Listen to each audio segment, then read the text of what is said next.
सभी लोग हाथ जोड़ लेंगे। ओम अर्हम नमः। जय बोलिए महावीर भगवान की। जय बोलिए अनंत सिद्ध परमेष्टि भगवानों की। जय बोलिए आचार्य भगवान श्री शुभ चंद्र जी महाराज की। जय बोलिए पांडव पुराण नामक ग्रंथ की, महाभारत के प्रसंग की, इस ग्रंथ के अनुवाद करता पंडित नंदलाल जी जैन विशारद जी की। जय बोलिए पुष्पदंत भगवान की। आज के पावन पुनीत दिवस पर पुष्पदंत भगवान के ज्ञान कल्याण महामहोत्सव की इस युग के प्रथमाचार्य श्री चारित्र चक्रवर्ती आचार्य भगवान श्री शांति सागर जी महान मुनिराज की, आचार्य भगवान श्री विमल सागर जी महाराज की, परम पूज्य आचार्य श्री भरत सागर जी महाराज की, परम पूज्य आचार्य भगवान समाधिग्रस्त श्री विद्यानंद जी महाराज की, परम पूज्य आचार्य श्री विद्यासागर जी महाराज की, आचार्य भगवान श्री प्रमुख सागर जी महाराज की, आचार्य भगवान श्री पुष्पदंत सागर जी महाराज की, मुनि श्री प्रणम्य सागर जी महाराज की, मुनि श्री विहर्ष सागर जी महाराज की,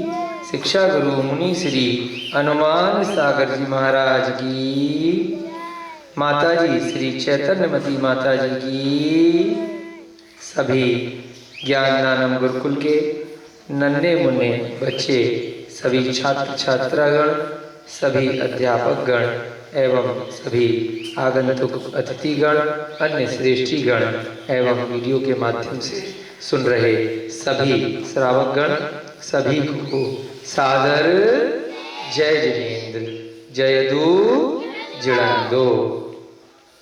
हम सभी लोग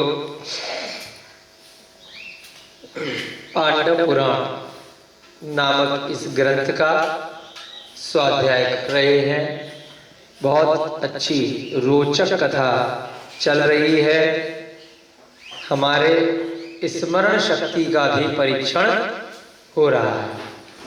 किस प्रकार से हमें स्थानों के नाम याद रह सकते हैं और लोगों के नाम, राजाओं के नाम, उनके पुत्रों के नाम, सारे की सारे वर्णन हमें याद रह पाते हैं कि नहीं, इसकी भी एक परीक्षा चल रही है। पहले भी आपको बताया है कि अगर कभी किसी कारण से हमें स्थान का नाम याद नहीं भी रहे, पात्रों के नाम याद नहीं भी रहे, परंतु जो विषय वस्तु है, जो उस कथा का सार है, वह अवश्य ही हमारे हृदय पटल पर छाप छोड़ना चाहिए कि वो कहना क्या चाहते हैं, पूर्व के काल में घटना क्या घटी थी। साधारण तौर पर अगर देखा जाए, जो पहले घटना घटित होती है वह अपनी अवश्य ही पुनरावृत्ति करती है। एक अंग्रेजी में एक बहुत ही प्रसिद्ध युक्ति है, हिस्ट्री रिपीट इटसेल्फ। बोलो, हिस्ट्री रिपीट इटसेल्फ। क्या अर्थ है इसका? इतिहास स्वयं को दोहराता है। इतिहास से सीखना भी चाहिए, ये बात है ना। सीखना चाहिए, इसीलिए सीखना चाहिए क्योंकि जो ऐतिहासिक घटनाएं घटी, हमें क्यों पढ़ाया जाता है स्कूल में? क्योंकि उससे हम सीख सकें। वह घटना दोबारा होती ही होती है। तो दोबारा से उन्हीं नामों के राजा होते हैं क्या? वही स्थान होते हैं? जरूरी नहीं। नाम बदल सकते हैं, स्थान बदल सकते हैं, परंतु घटनाएं कुछ न कुछ उसी प्रकार से होती हैं। आपके पिताजी हैं, आपके दादाजी हैं, जब आप बड़े होंगे तो कभी आप पिताजी बन जाएंगे, फिर आप दादाजी बन जाएंगे, आपके पुत्र हो जाएंगे। तो जो इतिहास था वह रिपीट हो रहा है, नहीं हो रहा है? पहले पिताजी ने मकान बनाया था, फिर आपने बनाया है। पहले वो नौकरी पेशा करते थे, व्यापार करते थे, अब आप कर रहे थे। तो यह चैन निरंतर अनादि काल से चली आ रही है और अनंत काल तक चलती रहेगी। भरत क्षेत्र के और ऐरावत क्षेत्र के आर्यखंड में भी अवसर्पणी काल और उत्सर्पणी काल के रूप में जो काल का परिवर्तन है वह अनादि काल से चलता आ रहा है और अनंत काल तक चलता रहेगा। 24 तीर्थंकर बार बार होते हैं और बार बार होते रहेंगे। ऐसा नहीं है कि एक बार के 24 तीर्थंकर हो गए अब हमेशा हमेशा के लिए समाप्ति हो गई, दी एंड लग गया, अब भगवान महावीर के बाद कोई दूसरे तीर्थंकर नहीं बनेंगे। ऐसा नहीं है, उन्हें बने। जो ज्ञान केवल ज्ञान के रूप में उन्हें हुआ था वह ज्ञान दोबारा से किसी अन्य जीव को होगा। जो एक बार मोक्ष चले गए तो ऐसा नहीं है कोई दूसरा अन्य जीव कभी भी मोक्ष नहीं जाएगा, कोई दूसरा भगवान नहीं बनेगा, ऐसा नहीं है। कहीं कहीं किसी किसी दर्शन में ऐसा है, तो वह अगर आप उसका ढंग से चिंतन करोगे तो वहीं आपको समझ में आ जाएगा कि भगवान जो बन गए ऐसा नहीं है कि कोई दूसरा भगवान नहीं बने। कई जगह आया है ऐसा कि कृष्ण भगवान ही हैं बस, उसके अलावा कोई भगवान न कभी हुआ था न कभी होगा, ऐसा नहीं। अगर चिंतन करेंगे तो स्वयं ही आपको उत्तर उसका मिल जाए।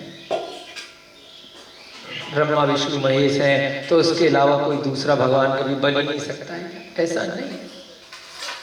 कोई भी व्यक्ति, कोई भी मनुष्य गति का जीव अगर उनके जैसे कर्म करेगा जो भगवान बने थे तो वह स्वयं भी अपनी आत्मा का कल्याण करके भगवान बन सकता है और उसको भी केवल ज्ञान मोक्ष प्राप्त हो सकता है। यही जिन धर्म का सार है, इसी के लिए सारे ग्रंथों की रचनाएं की गई हैं कि एक कथा से अगर आपको समझ में नहीं आए तो दूसरी कथा पढ़ लो। एक ही कथा को बार बार पढ़ोगे तो बोर हो जाओगे। तो इसलिए अलग अलग अन्य अन्य प्रथमान योग की कथाओं में पात्र बदल जाते हैं परंतु कथानक विषय वही रहता है। स्थान बदल जाते हैं, समय बदल जाता है, विषय वही रहता है कि किस प्रकार से मोक्ष हुआ था, किस प्रकार से वैराग्य हुआ था। तो इन कथाओं से हमें क्या प्रेरणा लेनी है कि हमें भी कभी भी भविष्य में मोक्ष होगा तो इसी प्रकार से होगा जिस प्रकार से उन राजाओं को वैराग्य हुआ था, उन मंत्रियों को वैराग्य हुआ था, उन साधारण जगत के जो साधारण आम मनुष्य हैं उनको वैराग्य हुआ था। उसी प्रकार से यदि हमें कभी किसी दिन होगा तभी हमें भी इस संसार से मुक्ति मिल सकती है, अन्यथा नहीं। इनसे हमें सीखना है। अब तक के कल तक के स्वाध्याय में हमने चतुर्थ अध्याय प्रारंभ किया था जिसमें कि हमारी कथा 16वें तीर्थंकर शांतिनाथ भगवान तक जा पहुंची। कुरुवंश के वह कुल दीपक जय कुमार सुलोचना, उनके आगे कालांतर में बहुत सारे राजा महाराजा हुए एक के बाद एक उस अवसर्पणी काल में, और उसके उपरांत फिर धीरे धीरे करके उसी कुल में जन्म लिया 3 पद के धारी शांतिनाथ भगवान, जो तीर्थंकर भी बने, कामदेव भी बने और चक्रवर्ती भी बने। ऐसे शांतिनाथ भगवान की कथानक को यहाँ पर आचार्य शुभचंद्र महाराज हम सबके समक्ष रख रहे हैं। और उसमें जब कथा चली तो वहां पर धीरे धीरे हमें बताया गया कि वहां पर एक राजा है जिसका नाम है ज्वलनवटी। कहां पर है वो राजा? क्या हुआ? विजयार्थ पर्वत में वो राजा है। तो विजयार्थ पर्वत कहाँ है? वही भरत क्षेत्र के अंदर की घटना बता रहे हैं, जिसके उत्तर और दक्षिण की 2 श्रेणियां होती हैं जिनमें विद्याधर राजा होते हैं। वहां पर उनकी पुत्री युवा हो गई तो उन्होंने उसका विवाह कराने के लिए 4 मंत्रियों से सलाह मशवरा किया। एक मंत्री ने कहा अर्ध चक्रवर्ती एक राजा हैं 3 खंडों के, उनसे इनका विवाह करा दिया जाए।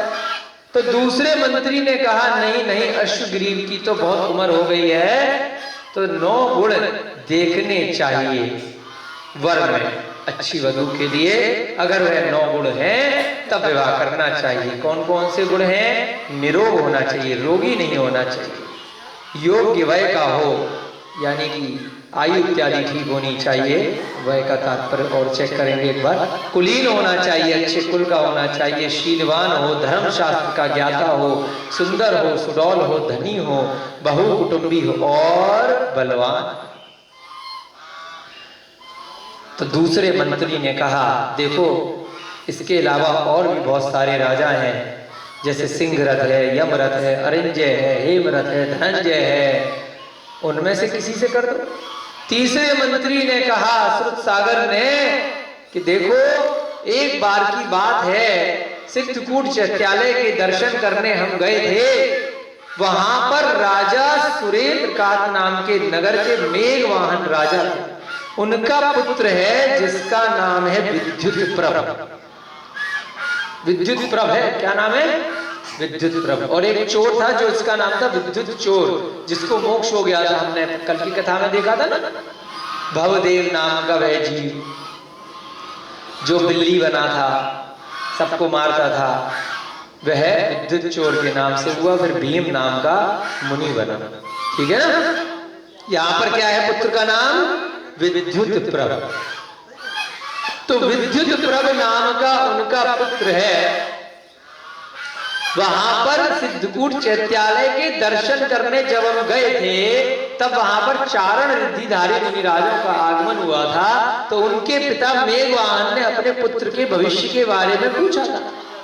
तब उन मुनियों ने बताया था कि तुम्हारा बेटा इसी भव से मोक्ष जाएगा, भगवान बनेगा। तो मेरी नजर में उससे श्रेष्ठ जीव यहाँ पर कोई भी नहीं है, अपनी पुत्री को उसको देना चाहिए जो स्वयं इसी भव से भगवान बनने वाला है।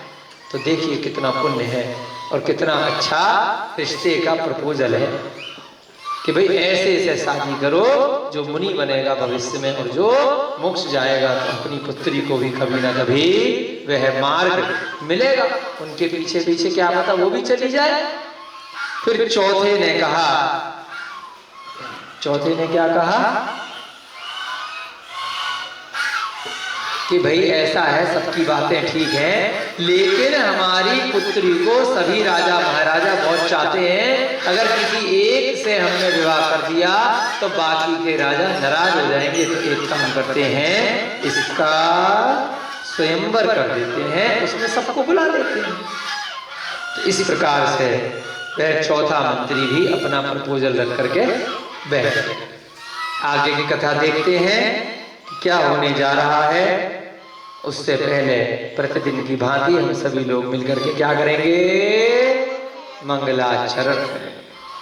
सभी लोग ध्यान देंगे, हाथ जोड़ेंगे और एकाग्र चित्त होकर के बहुत ध्यान मग्न होकर के शास्त्र को सुनेंगे।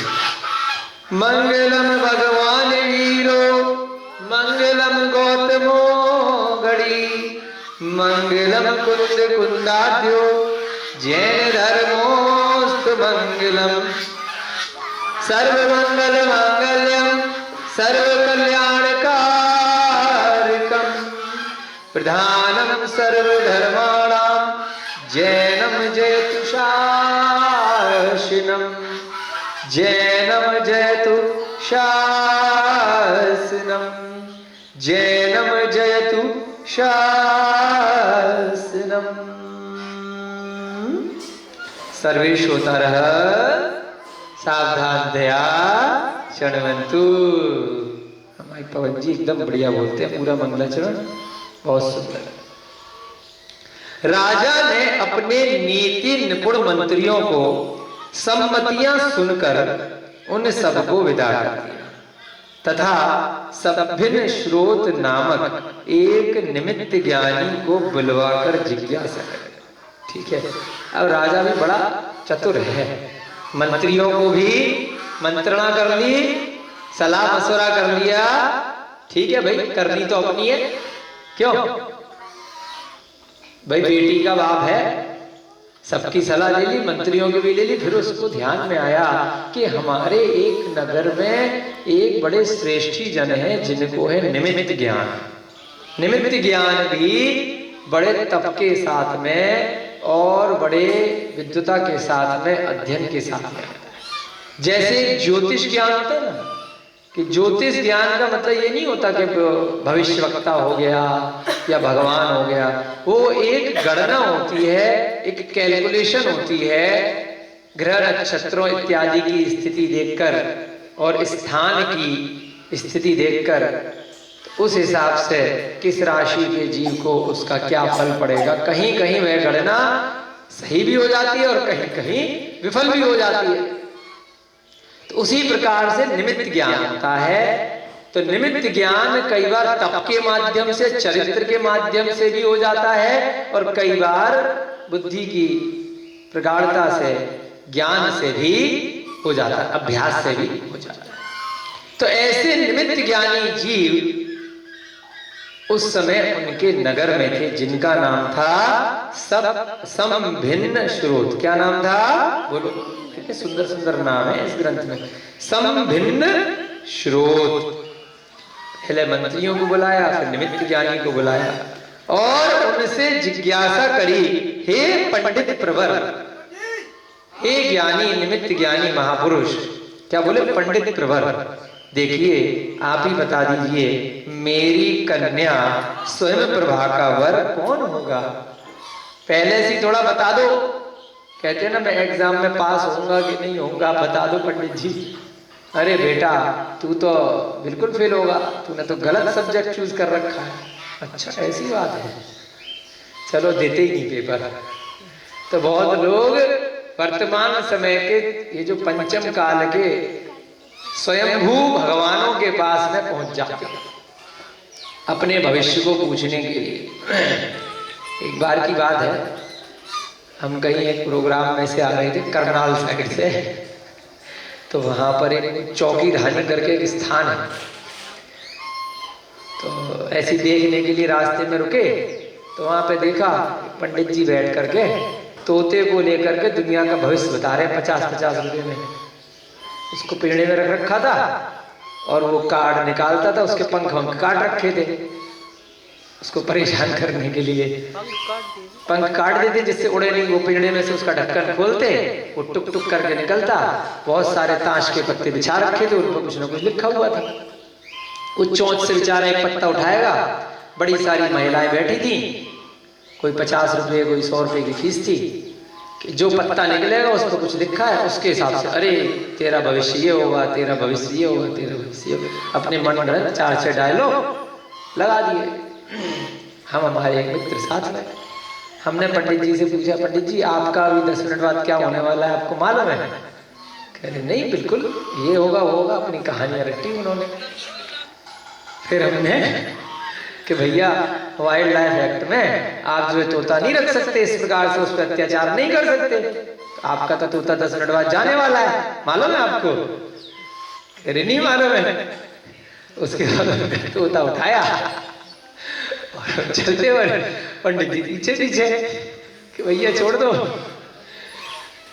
उसके बाद हमें रिश्वत देने लग गए कि भैया छोड़ दो, 500 रुपये ले लो, ये ले लो, वो ले लो। हमने कहा भैया देखो आप दुनिया का तो भविष्य बता रहे हो, आपको अपना तो पता नहीं है।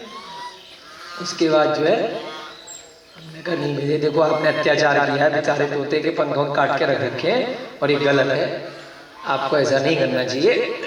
आगे से आप और दूसरा काम करो, कुछ भी अच्छे काम करो।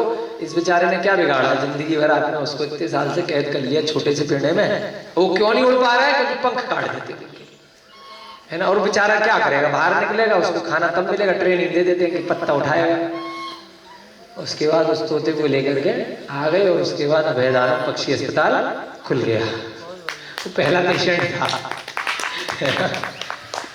तो कई बार ऐसी घटनाएं हो जाती है। उस तोते के निमित्त से इंदिरापुरम में संस्थानों में वेदांत की स्थापना हो, इसको कहाँ रखेंगे? तो कहने का तात्पर्य है कि कई बार वर्तमान काल में भी ऐसे स्वयंभू भगवान हो जाते हैं जो तुक्के लगाते हैं और उनमें से कुछ तुक्के पे बैठ जाते हैं, लोग खुश हो जाते हैं। तो जरूरी नहीं है कि वह निमित्त ज्ञानी वास्तव में हो या परम ज्ञानी हो। अब देखिए, अभक्ष खाने वाले, रात्रि भोजन करने वाले, शराब पीने वाले या बहुत सारे क्रूतियों के साथ में अपना जीवन यापन करने वाले, यदि आपका भविष्य जानते हो तो फिर मंदिरों की, भगवान की और मुनि महाराजों की क्या आवश्यकता है? सारे के सारे उन्हीं के पास पहुंच जाएंगे। तो सबसे पहले जरूरी है कि जिसके पास आप ज्ञान प्राप्त करने के लिए जा रहे हैं उनका चरित्र कैसा है, उनका भोजन कैसा है, उनका व्यवहार कैसा है, उनका खान पान कैसा है, तभी तो उनसे ज्ञान प्राप्त करेंगे। तो योग्य शिक्षक में भी परम आवश्यक है कि वह जो पढ़ा रहा है, वह जो ज्ञान दे रहा है, क्या वह स्वयं उसका अमल कर रहा है कि केवल बांचने के लिए बोल रहा है। तो इसीलिए अपने जिन धर्म में कहा केवल पंच परमेष्ठियों को नमस्कार किया गया। सर्व साधु में भी मुनि महाराज आए, उपाध्याय वो भी मुनि महाराज, आचार्य वे भी मुनि महाराज, अरिहंत वे भी मुनि महाराज, और सिद्ध तो सिद्ध परमेष्ठी बनी गए, मुनि महाराज के बाद ही बने। तो वही गुरु है, उनके अलावा कोई भी अन्य गुरु नहीं है। जब तक वे गुरु का सानिध्य नहीं है तो उनके द्वारा रचित जो जिनवाणी है, जो ग्रंथ है, वह गुरु। सरस्वती, ये जो जिनवाणी है, ये जो पांडव पुराण है, ये भी सरस्वती का ही एक प्रारूप है, उसी जिनवाणी का, जो उन आचार्य परमेष्ठी, उन दिगंबर मुनि महाराजों ने लिखे, या फिर जो उनके मार्ग पे है, जो एक देश व्रत लिए हुए श्रेष्ठी जन, श्रावक जन हैं, जो उस मोक्ष मार्ग पर बढ़ चुके हैं, जो माता जी हैं, आर्यका है, जो छुल्लिका है, ऐसे जो उस मार्ग पर है, जो सम्यक दर्शन से सहित है, उन्हीं को गुरु बनाइए। उसके अलावा जो स्वयं भी उसका पालन नहीं कर रहे हैं तो कैसे आपको सही ज्ञान दे सकते हैं? वह कुछ ना कुछ धन के लालच में, लोभ में आपके इच्छित विषय वस्तु आपको बता सकते हैं, जो आपको अच्छी लगेगी तो आप उन्हें पैसे देंगे। अगर आपको बोल दिया कि 3 दिन बाद आप जाने वाले ऊपर भगवान को प्यारे होने वाले, तो कौन आपको पैसे देगा? है? आप गए किसी से भविष्य पूछने, उसने हाथ की रेखा देके बोला, अरे बेटा तू तो 4 घंटे पहले जाने वाला है, कहेगा अरे पागल बनाता है, चल भाग यहाँ से। देगा पैसे आपको कि मेरी मौत की सूचना दे दिया, पैसे देके जाएगा? बताओ, नहीं देके जाओगे तो क्या कहेगा? अरे बहुत धन आने वाला, इतने करोड़ आने वाले हैं बस। अच्छा, अभी आएंगे तो बाद में, आज तुम ले लो उसका 10%, 5%। इसलिए जिसको कुछ ना कुछ गृहस्थ जीवन में इच्छाएं हैं तो वह सही आपको ज्ञान नहीं दे पाएगा। कुछ ना कुछ वह आपकी इच्छा के अनुसार ही उसको बताना पड़ेगा। वो सेल्समैन बन जाएगा। सेल्समैन को जानते हो ना? साड़ी की दुकान पे आप लोग गए, चप्पल की दुकान पे गई, औरतें जाती है ना कि 1000 तरह की सैंडल होती है दुकान पे। तो अच्छा सेल्समैन की ट्रेनिंग क्या होती है? हम मिले हैं ऐसे लोगों से, है ना? अच्छा सेल्समैन क्या होता है कि जिस पे उस स्त्री की नजर पड़ी, जिस चप्पल पर या जिस साड़ी पर, उसी की तारीफ में पुल बांध दी। अरे बहुत बढ़िया, 1 नंबर साड़ी आपने चूज करी है, इससे बढ़िया तो स्टॉक आए ही नहीं आज तक। जिस चप्पल पे उंगली रख दी, ये बिल्कुल लेटेस्ट आज ही आई है, तो उसका क्या होता है? उसने मन के भाव पढ़ लिए, अरे इसको ये पसंद है, उसको अरे मेरी ही पसंद सबसे बेस्ट है। अगर वो कहेगा अरे नहीं ये तो बहुत पुराना स्टॉक है, ये वाला माल देखिए, फिर वो औरत 10, 20, 50 साड़ियां देखेगी, उसके बाद कहेगी जो मुझे पसंद आती है, सेल्समैन दूसरी दिखाता है, तो कहेगी दूसरी दुकान पे जाओ, तो उसका माल कभी बिकेगा नहीं। ये सिखाया जाता है सेल्समैन को, या कई बार वो अपने पिताजी से या और लोगों से सीख जाते, जहां हाथ रख दे ग्राहक बस उसी के पीछे पड़ जाओ, इससे बढ़िया तो कुछ भी नहीं, उसको बेच दो, वो भी खुश, ग्राहक भी खुश और सेल्समैन भी खुश।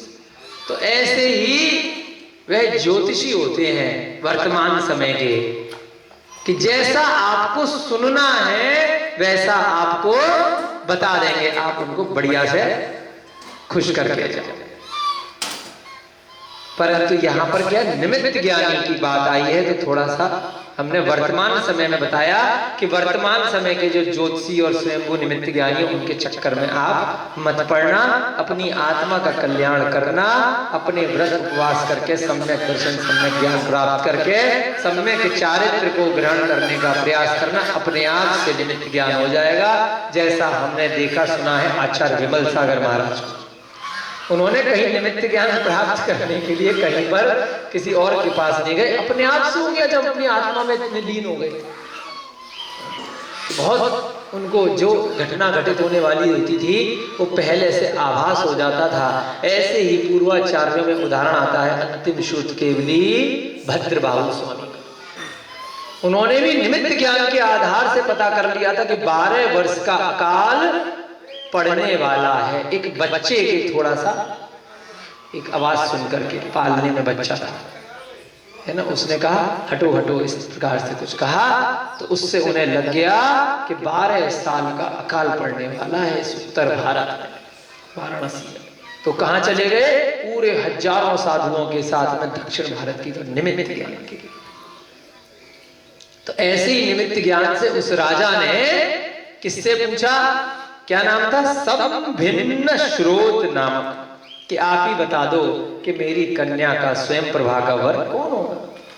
निमित्त ज्ञानी ने कुछ कैलकुलेशन करी, दिमाग लगाया, दौड़ाया, है कुछ समय विचार कर कर उत्तर दिया। हाँ, क्या उत्तर दिया सुनिएगा ध्यान से। सुरम्य देश में पोदनपुर नाम का नगर है। निमित्त ज्ञान, जाति स्मरण और अवधि ज्ञान, ये सब अलग अलग चीजें होती है, ठीक है ना। अवधि ज्ञान में तो पूर्व भवों का पूरा ज्ञान आ जाता है, लेकिन केवल ज्ञान में सारा का सारा अनंत भवों का आ जाएगा, किसी भी जीव का। अवधि ज्ञान की सीमाएं होती हैं। जाति स्मरण में स्वयं के पूर्व भवों का कुछ न कुछ निमित्त प्राप्त करके, मैंने पिछले भव में क्या काम किए थे, वो कुछ कुछ जाति स्मरण हो जाता है। और निमित्त ज्ञान में कुछ भविष्य में क्या होने वाला है, किसके साथ क्या होने वाला है, कुछ कैलकुलेशन के माध्यम से और कुछ तप के माध्यम से, चरित्र के माध्यम से वो निमित्त ज्ञान प्राप्त होगा। तो इनको भी निमित्त ज्ञान था। उन्होंने क्या बताया, देखो ऐसा है, सुरम्य देश में एक नगर है जिसका नाम क्या है, बताओ अभिषेक भैया जी, क्या नाम बताया अभी? पोदनपुर नगर। उसी पोदनपुर नगर में बाहुबली भगवान भी हुए राजा। वहां के राजा का नाम है प्रजापति। क्या नाम है? ठीक है, याद नहीं रहेगा, लेकिन कम से कम जब कथा चल रही है उतनी थोड़ी देर के लिए तो याद रखने का प्रयास करेंगे, जिससे कि हमें कथा की जो विषय वस्तु है उसका सार समझ में आ जाए। हम भी जानते हैं हमारी भी स्मरण की एक सीमा है, आप लोगों की भी सीमा है। इतने सारे नाम, इतने सारे स्थान जरूरी नहीं है याद रहे, परंतु देखिए जब इन ग्रंथों को पढ़ते हैं तब हम पूर्वाचार्यों के ज्ञान की परम प्रकाष्ठा, परम सीमा का हम तो कायल हो जाते हैं कि कितने सारी चीजों के नाम, जगहों के नाम बिल्कुल उनको अक्षर से याद और कभी भी भूलते नहीं। इसकी परीक्षा आपको करनी हो तो आप पद्म पुराण नामक ग्रंथ उठाना। 3 भागों में है। आचार्य रवि श्रीण का संस्कृत में और उसका पंडित पन्नालाल जी साहित्याचार्य जी ने उसका हिंदी अनुवाद किया। इतने मोटे मोटे 3 ग्रंथ और जो स्थान का नाम, हजारों नाम आ गए होंगे उसमें, पूरे तीनों ग्रंथ, तीनों भागों में हजारों नाम, लेकिन कहीं पर भी भूले नहीं। कहां पर कौन सी घटना कब घटी थी, अब कब हो रही है, सारा की सारा। तो कितना ज्ञान होता है दिगंबर मुनि महाराजों को, उनके तप के माध्यम से, उनके क्षयोक्षण से, ज्ञानावर्णी कर्म का क्षयोक्षण, मति श्रुत ज्ञान कितना जबरदस्त होता है। तो हम लोग भी जब बाहरी परिग्रह से छूटेंगे, बाहरी ज्ञान का जो हमने आवरण कर लिया, जिसकी आवश्यकता नहीं है, उससे रहित होंगे, तो आत्मा से धीरे धीरे स्वतः ज्ञान की प्रवृत्ति होने लगेगी, उत्पत्ति होने लगेगी और सही सही ज्ञान हमें आने लगेगा। मति श्रुत ज्ञान भी अपनी धीरे धीरे उच्च सीमा तक प्राप्त होना प्रारंभ हो जाए। तो क्या कहा, पोदनपुर नाम के नगर में प्रजापति नाम का राजा है, उनकी 2 रानियां हैं जिनका नाम है भद्रा तथा मृगावती। क्या क्या रानियां हैं? भद्रा, बोलो, तथा मृगावती। और राजा का नाम क्या है? प्रजापति, बोलो, प्रजापति। और जगह का नाम क्या है? ओदनपुर, बोलो, ओदनपुर। विजय भद्रा का तथा त्रिप्रष्ट मृगावती का पुत्र है। भद्रा का पुत्र कौन है? विजय, बोलो, भद्रा का पुत्र विजय। और मृगावती का पुत्र त्रिप्रष्ट, बोलो, त्रि। कितने अच्छे अच्छे से नाम है, नोट करने चाहिए डायरेक्टरी बना करके, हैं? आजकल बच्चे पैदा होते हैं ना तो लोग इंटरनेट पे नाम ढूंढते हैं, इंटरनेट पे हजारों नामों की लिस्ट आती है, उसमें से चूज करते हैं। इनकी भी ग्रंथों में से नाम लेकर के ना, लोगों के, राजाओं के, मंत्रियों के नाम ले लेकर के एक लिस्ट बनाई जानी चाहिए, पूरी की पूरी डायरेक्टरी, ठीक है। और जिन लोगों को अपने बच्चों के नाम रखने हो, का खा गा गा आ आ ई, जिससे नाम निकला है भैया इनमें से किसी को रख लो, ठीक है ना। ये दोनों 11वें तीर्थंकर के समय नारायण एवं बलभद्र होंगे। अच्छा, कितने सारे आते हैं ना कि 63 सलाका पुरुषों में 9 नारायण, 9 बलभद्र, 9 प्रतिनारायण, 24 तीर्थंकर, 12 चक्रवर्ती आता है ना, क्यों अभिषेक जी? तो ये दोनों भी देखो, सबको याद नहीं रहते, मुख्य मुख्य रहते हैं बस याद, हमें भी नहीं ध्यान था। ये दोनों भी नारायण रहे किनके समय? 11वें तीर्थंकर के समय। हाँ, क्या क्या नाम बताया? त्रिप्रष्ट और विजय। नारायण और बलभद्र के साथ नियम होता है, अभी बताया था ना, हिस्ट्री रिपीट से हमेशा वही हिस्ट्री रहती है मैडम जी। क्या हिस्ट्री रहती है? जो नारायण होगा और उसका भाई होगा बलभद्र। जैसे राम के भाई थे लक्ष्मण, जैसे कृष्ण के भाई थे बलराम, वे दोनों सगे भाई नहीं होंगे। कैसे होंगे? पिता एक होंगे और माताएं अलग अलग होंगी, उन पिता की अलग अलग रानियों से वे उत्पन्न हुए। तो हमेशा यह नियम चला करता है। तो यहां पर भी यही है, पिता एक है, क्या नाम है पिता का? प्रजापति। रानियां 2 हैं, एक भद्रा है और दूसरी मृगावती है। और पुत्र कौन है? त्रिप्रष्ट और दूसरे हैं, क्या नाम है दूसरे पुत्र का नाम? विजय है, विजय, बिल्कुल। एक नारायण बनेगा और एक क्या बनेगा? बलभद्र बनेगा। एक और नियम आपको बताया था, अब किसी कर्म के कारण जो नारायण होता है और जो प्रतिनारायण होता है, दोनों बेचारे नरक में जाते हैं अगले भाव, क्योंकि पिछले भाव में उन्होंने कोई ना कोई निराला कर दिया, नियम से नरक में जाते हैं। और जो बलभद्र होता है वह या तो मोक्ष जाता है या फिर स्वर्ग जाता है, उच्च गति में जाता है, ऊर्ध्वगामी है, और वो दोनों नीचे जाते हैं। तो ये संसार की रीति है, इतिहास दोहराया जाता है, नाम बदल जाते हैं। कौन से तीर्थंकर के काल में बनेंगे? 11वें तीर्थंकर के काल में। वे इतने शक्तिशाली हैं, कौन बता रहा है सारी घटना? निमित्त ज्ञानी बता रहे हैं कि दोनों बहुत शक्तिशाली हैं कि अश्वग्रीव सदृश बलवान को मारकर 3 खंड पृथ्वी के अधिपति। तो हमने कहा था ना कि पहले कल वाले अध्याय में आया था कि अश्वग्रीव नाम का 3 खंड का राजा है। पहले राजा कौन होता है? प्रतिनारायण होता है। वहां पर नारायण प्रतिनारायण वर्ड नहीं था, इसलिए हमने आपको बोला था कि कल पढ़ के बताएंगे कि नारायण या प्रतिनारायण। पूरे जीवन भर कौन राजा रहता है 3 खंड का? प्रतिनारायण। और अंत समय में जब प्रतिनारायण का वध हो जाता है तो कौन बन जाता है? नारायण। श्री कृष्ण ने किसको मारा था? जरासंध। लक्ष्मण ने किसको मारा था? रावण। ठीक है ना, रट लेना, वो जो कथा है वो अलग है। राम ने रावण को मारा क्योंकि राम बड़े भाई थे, परंतु मारा किसने था? लक्ष्मण ने मारा। जो प्रमाण है पद्म पुराण में और अन्य ग्रंथों में, उसके अनुसार और नियम के अनुसार नारायण ही प्रतिनारायण को मारते हैं। बलभद्र युद्ध में सम्मिलित होते हैं, बड़े भाई होते हैं, कोई दिक्कत नहीं है। कथानक आ जाता है कि बड़े भाई ने मारा, लेकिन बड़े भाई के हाथों से वध नहीं होता है। वध किसके हाथों से होता है? छोटे के हाथों से, नारायण के हाथों से। तो अब यहाँ पर क्या आया? अश्वग्रीव से शादी कराने की बात कर रहे थे मंत्री साहब, परंतु वो तो बेचारा दुष्ट है, वो तो मारा जाएगा और नरक जाएगा। तो इसलिए अच्छा किसमें है कि भाई इनमें से देखते हैं। अब वो निमित्त ज्ञानी बताएंगे कि इनमें होने वाला है, तो फिर ज्यादा चक्कर में पड़ो ही मत। जब ये किसी को मारते हैं तो हत्या का पाप इनको भी लगता है? बिल्कुल लगेगा। किसी को भी मारोगे गृहस्थ जीवन में हत्या का पाप लगेगा, परंतु गृहस्थ जीवन में 4 प्रकार की हिंसा में से 3 प्रकार की हिंसा कही गई है। कौन कौन सी? उद्योगी हिंसा है, कर सकते हैं, जितना जरूरत है उतनी। आरंभी हिंसा कर सकते हो, जितना जरूरत है जीवन यापन के लिए उतना ही। विरोधी हिंसा कर सकते हो जब आवश्यकता पड़े तब ही। चौथी हिंसा, संकल्पी हिंसा, कदापि नहीं कर सकते। तो पाप तो पड़ेगा, परंतु उतना पड़ेगा जितना आपने सीमित अवस्था में करी। विरोधी हिंसा करी, वो उस आया आपको मारने के लिए, आपने बचाव में हिंसा करी, है ना। दूसरा, खाना खाना है, बनाना है, बनवाना है।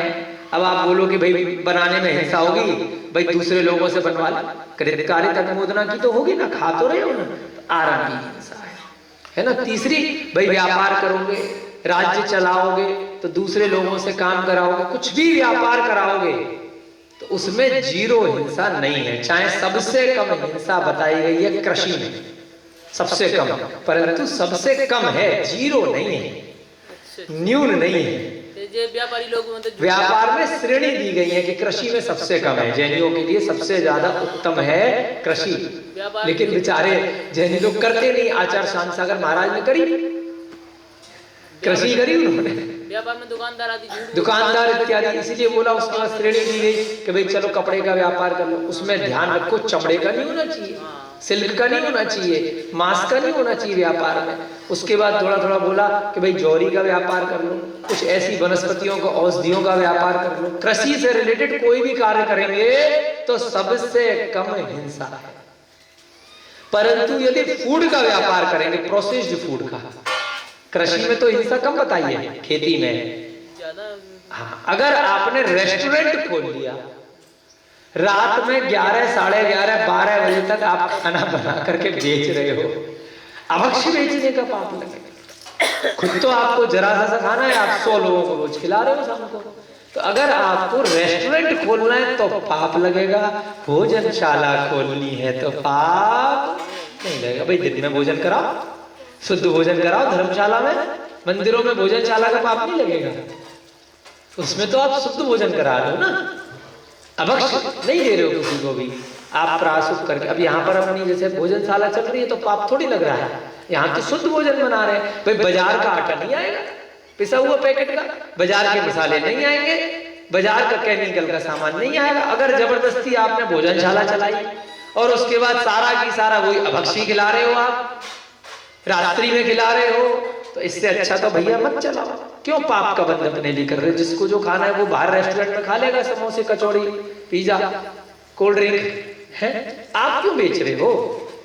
आप क्यों पैकेट का सामान बेच रहे हो? अगर आपने वहां पर भोजनशाला चलाई और आलू के चिप्स के पैकेट और 50 चीजें आपने, कोल्ड ड्रिंक, चिप्स, बोतल टांग दिए ले लेके, गोल्ड मोहर और सब गुटखा बेचनी शुरू कर दी वहां पर, तो फायदा क्या है? उल्टे तो ऐसे काम में पाप है ना। रत्नग्रंथ श्रावकाचार्य में बहुत अच्छे से चीजें बताई गई हैं, बहुत सारे आचार्यों ने उनकी टीकाएं करी हैं, तो उनसे अपने को सीखने को मिलता है।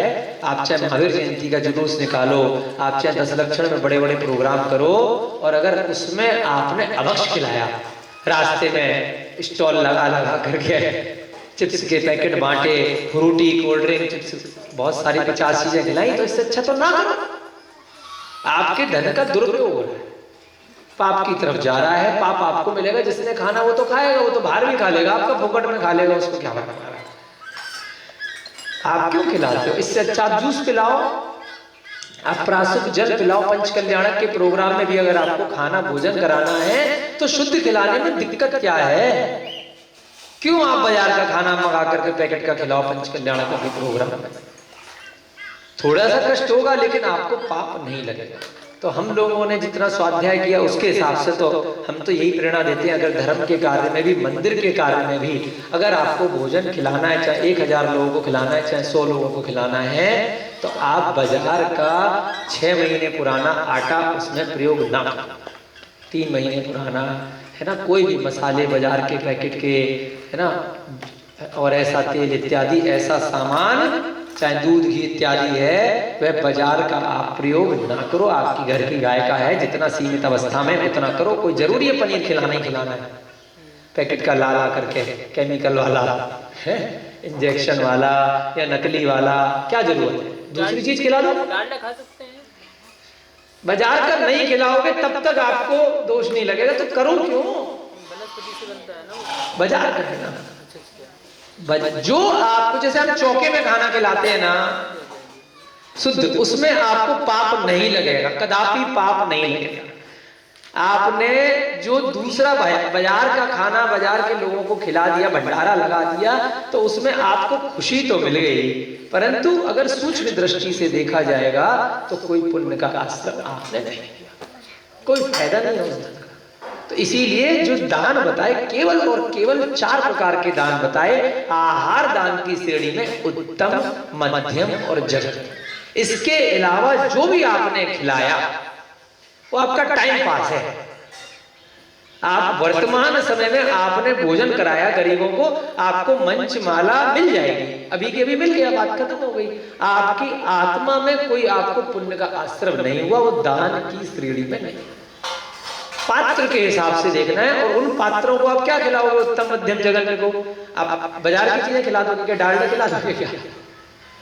उत्तम पात्र मुनि महाराज, मध्यम पात्र चुल्लक वगैरह, जगन्य पात्र जो आपके श्रावक गण हैं, जो श्रेष्ठी गण है, जो शुद्ध भोजन करते हैं। उसके अलावा तो आपका धन का वेस्टेज है। इसीलिए आप देखेंगे जो लोग बड़े बड़े जो जैन वगैरह होते हैं, वो लोग इन्हीं पात्रों को भोजन कराते हैं और उनका धन में भी वृद्धि होती है। और बाकी लोग इतना पुण्य करते हैं लेकिन उनको नेता तो बन जाते हैं समाज में, लेकिन कोई वैसे वृद्धि नहीं होती है उनकी। तो इसलिए हमें इन बातों का ध्यान रखना है। यहां पर क्या बताया कि बात चल रही थी कि 11वें तीर्थंकर के काल में बलभद्र और नारायण नाम के 2 बच्चे होंगे, और जो अभी जो है हमारे यहाँ पर जो अश्वग्रीव नाम का जो एक राजा है, उसका वध भी वही करेंगे। इतने सदृश बलवान को मारकर 3 खंड पृथ्वी के अधिपति बन जाएंगे। 3 खंड फिर से कौन बताएगा? कल बताया था।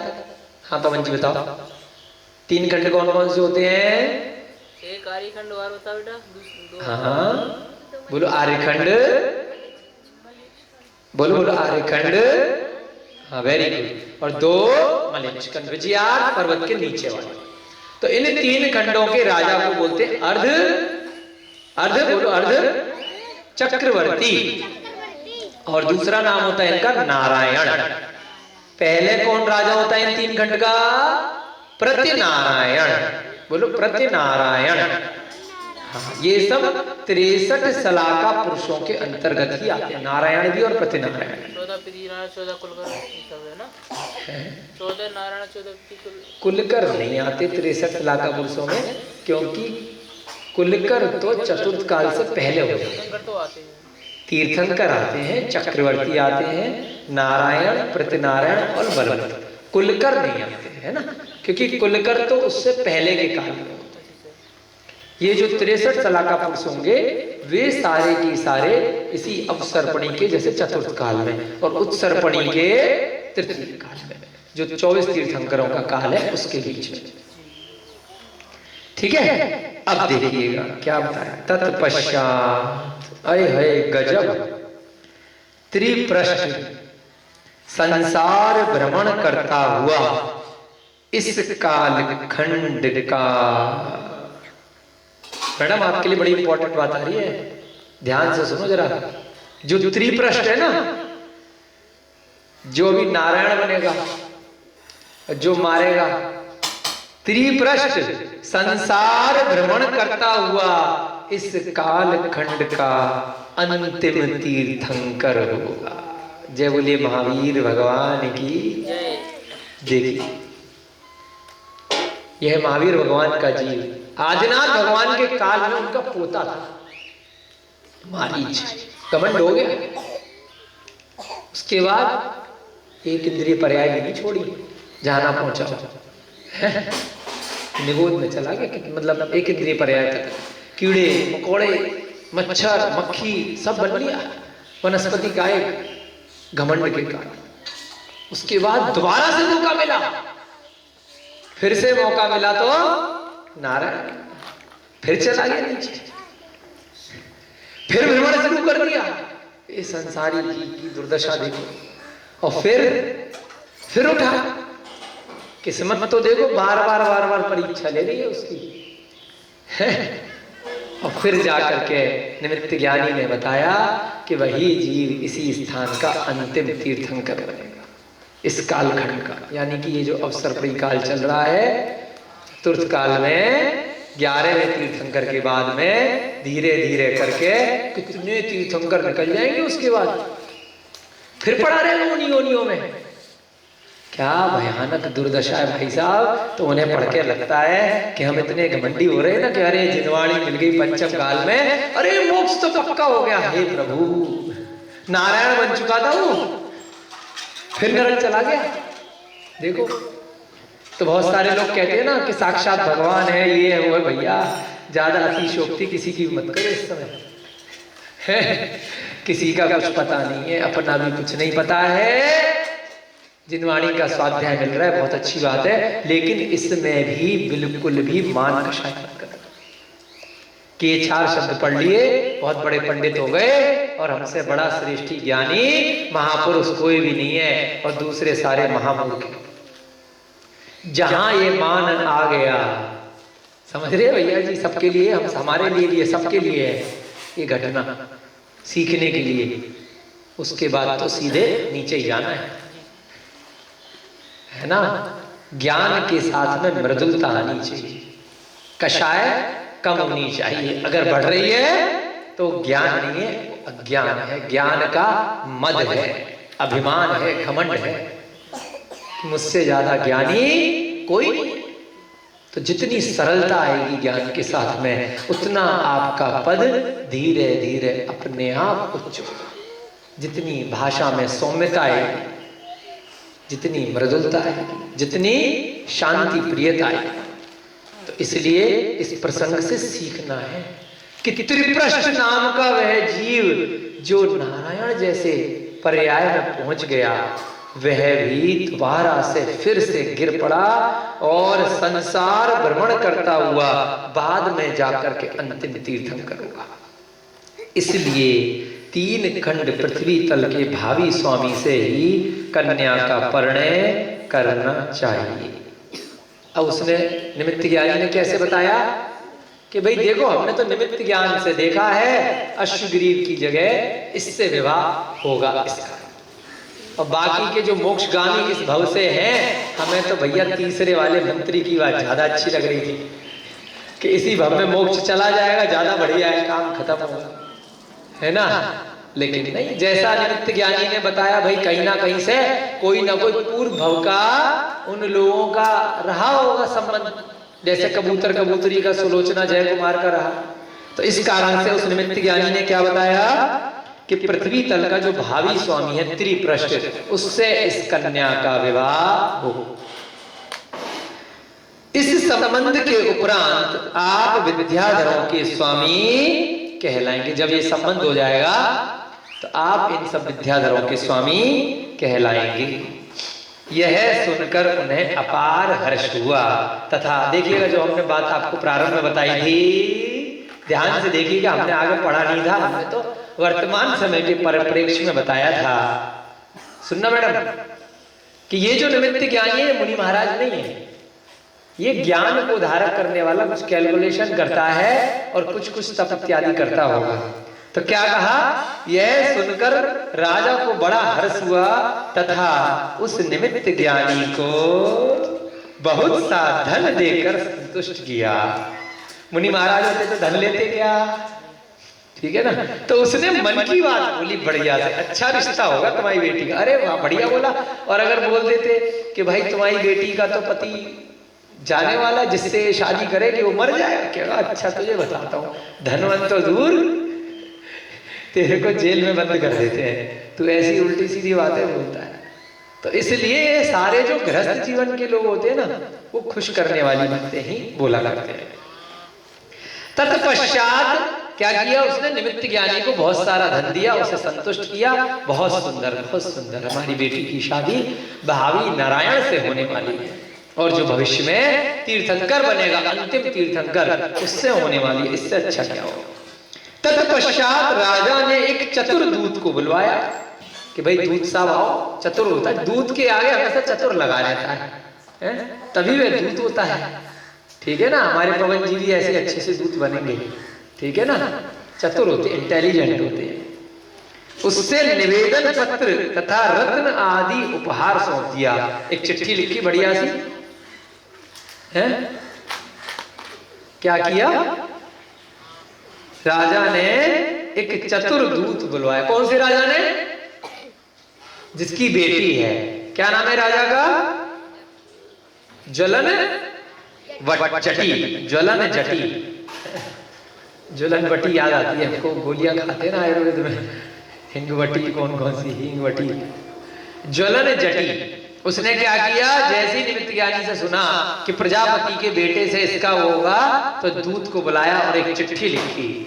चिट्ठी में क्या लिखा, चिट्ठी का नाम क्या है, निवेदन पत्र, और रत्न आदि उपहार में दिए। बहुत सारा, एक थाल वाल मंगाए खूब सारे, और रत्न भर भर के दिए, और सारी बातें उस दूत को अच्छे से बता दी, बेटा वहां जाना है, क्या क्या बातें करनी।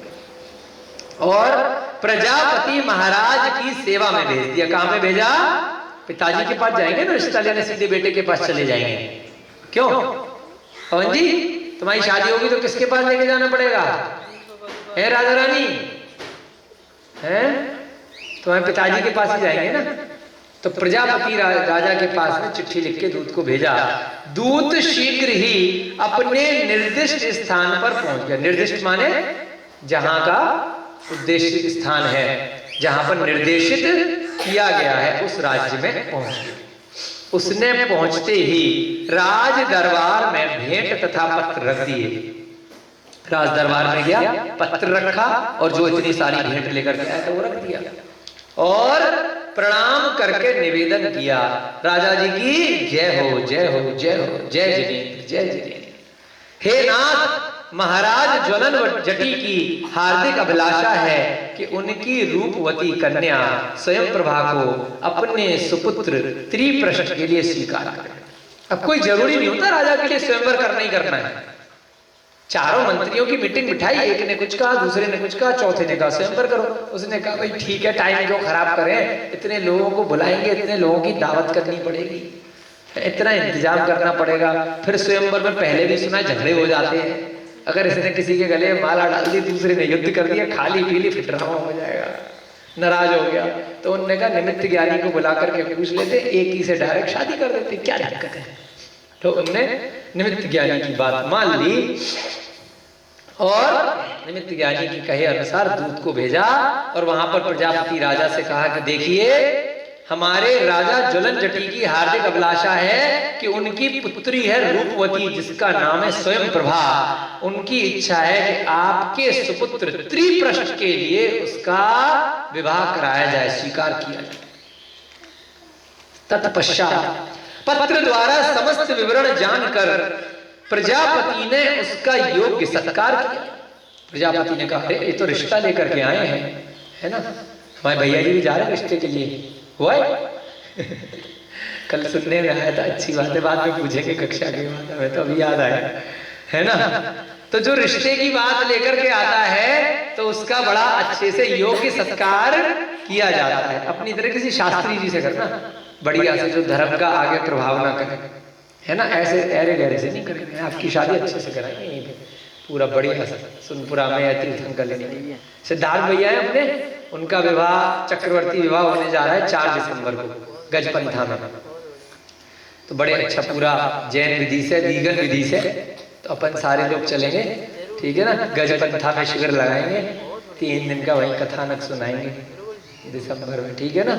सिद्धार्थ जैन भैया जी प्राकृत के एग्जाम भी होंगे। अरे हाँ 4 दिसंबर को देखते हैं डेट आएगी क्या, ठीक है।